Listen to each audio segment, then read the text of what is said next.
Kartik private company में sales manager था। उसके माता पिता, पत्नी मीरा, बहन राधा और 2 बच्चे हैं। एक दिन मीरा कहती है, कार्तिक, बच्चों के स्कूल में एनुअल फंक्शन के लिए 2000 जमा करने पड़ेंगे। अरे अभी कुछ दिन पहले ही तो 10,000 जमा किए थे ना। हाँ, वो तो फीस और प्रोजेक्ट के पैसे जमा किए थे। अभी तो अगले महीने एडमिशन फीस और किताबों के पैसे भी जमा करवाने पड़ेंगे। 40 से 50 हजार का खर्चा है। मीरा, इतनी तो सैलरी भी नहीं है मेरी, ऐसे कैसे काम चलेगा? तो मैं क्या करूं? बच्चे को सरकारी स्कूल में डाल दूं? मीरा, तुम जानती हो ना, मैं मुश्किल से 35 से 40 हजार ही कमा पाता हूँ। इस घर के खर्चे दिन ब दिन बढ़ते जा रहे हैं, थोड़ा कंट्रोल करो ना। क्या खाना और कपड़े पहनना भी बंद कर दूं? मैं ऐसा नहीं कह रहा हूँ मीरा। तुम जानती हो राधा का भी पोस्ट ग्रेजुएशन पूरा होने वाला है। घर के खर्चों के साथ उसकी शादी की जिम्मेदारी भी उठानी है। मेरे बच्चों की पढ़ाई से ज्यादा इम्पोर्टेंट राधा की शादी है, तो करो जो मन में आए। मैं बोझ लगती हूँ तो मैं बच्चों के साथ अपने मायके चली जाती हूँ। तुम्हारी सारी मुसीबतें ही खत्म हो जाएगी। मीरा, मुझसे बहस मत करो। सुबह सुबह ऑफिस जाने के टाइम पर ही कलेश करके दिन मत खराब करो। इतना बोलकर कार्तिक वहां से चला जाता है।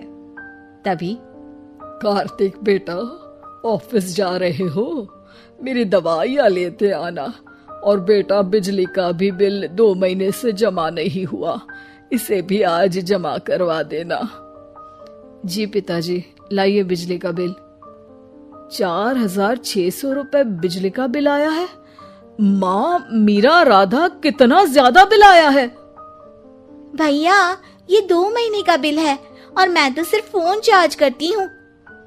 अरे बेटा, मैं तो गीजर से पानी गर्म करने के अलावा मेरे कमरे में एक पंखा और एक लाइट ही तो जलते हैं। मीरा, तो फिर इतना बिल कैसे आया? हाँ, सारा इल्जाम मेरे पर ही लगा दो ना। भाभी, आप भी तो एसी चलाती हो, उससे भी बिजली का बिल बहुत ज्यादा आता है ना। एसी मेरे मायके से आई है और वो भी अब सबकी आंखों में खटकने लगी है। मीरा, अपना मुंह बंद करो और आज के बाद तुम एसी नहीं चलाओगी। माँ, आप भी अपना पानी धूप में गर्म करके नहाया करो। कार्तिक ये कहकर घर से ऑफिस के लिए निकल गया। घर से कुछ आगे जाते ही उसकी गाड़ी पंचर हो गई। कार्तिक को पंचर बनवाकर ऑफिस पहुंचने में लेट हो गया। बॉस ने कार्तिक को अपनी कैबिन में बुलाया। may I come in, sir? Come in. बहुत लेट हो तुम।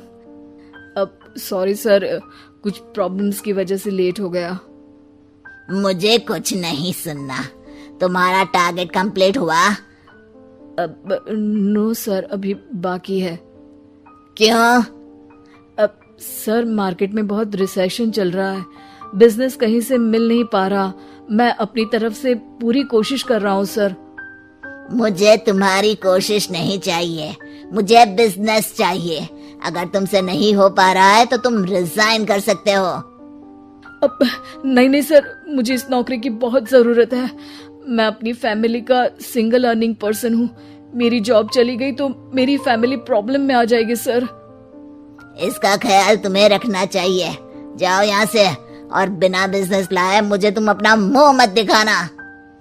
कार्तिक बिजनेस की तलाश में इधर से उधर कड़ी धूप में सारा दिन भटकता रहता है और थका हारा जब शाम को घर आया। बेटा, मेरी दवाई ले आए और बिजली का बिल भर दिया? अब दवाई लाना भूल गया पिताजी, और बिजली का बिल जल्दी भर दूंगा। पर बेटा, याद से भर देना, वरना बिजली वाले बिजली काट कर चले जाएंगे। लीजिए पानी। बच्चों के एनुअल फंक्शन के लिए स्कूल में जमा करने वाले पैसे लेकर आए? अभी सैलरी नहीं आई है मेरा, और अकाउंट में ज्यादा पैसे भी नहीं बचे हैं। तो क्या बच्चों को स्कूल भेजना बंद कर दूं? बच्चे अगर इस साल एनुअल फंक्शन नहीं अटेंड करेंगे तो कोई पहाड़ नहीं टूट पड़ेगा। और अब तुम मेरा दिमाग खाना बंद करो। अरे, आप मुझ पर क्यों चिल्ला रहे हैं? कार्तिक गुस्से में घर से बाहर चला जाता है। अब मीरा रोने लगती है। भाभी, आप रोइए मत, टेंशन लेने से कुछ नहीं होगा। पर राधा, घर के भी खर्चे हैं, कार्तिक के गुस्सा करने से घर के खर्चे नहीं पूरे होंगे। पर मीरा बेटा, लड़ाई करने से भी कोई समाधान नहीं मिलेगा, उल्टा घर का माहौल ही खराब होगा। पर मुझे लगता है हमें भी घर के खर्चों में हाथ बढ़ाना चाहिए। मुझे योगा सेंटर में जॉब का ऑफर मिला है, मैं कल से ही जॉब ज्वाइन कर लूंगी। वैसे तो मुझे भी सिलाई आती है, मैं भी लोगों के कपड़े सिलना शुरू कर देती हूँ। हाँ बेटा, मैं भी तुम्हारा घर के कामों में हाथ बटा दिया करूंगी और काज बटन लगाकर सिलाई करने में भी सहायता करूंगी। मीरा, मैं तुम्हारे बच्चों के साथ मोहल्ले के बच्चों को भी ट्यूशन पढ़ाऊंगा। इसी बहाने मेरा टाइम पास भी हो जाएगा। इस तरह से अब घर के सभी सदस्यों के सहयोग से पैसों की समस्या दूर हो गई और सब खुश रहने लगे। इससे हमें सबक मिलता है कि एकता में कितनी ताकत होती है। खत्म। Bye bye, tata, goodbye, गया।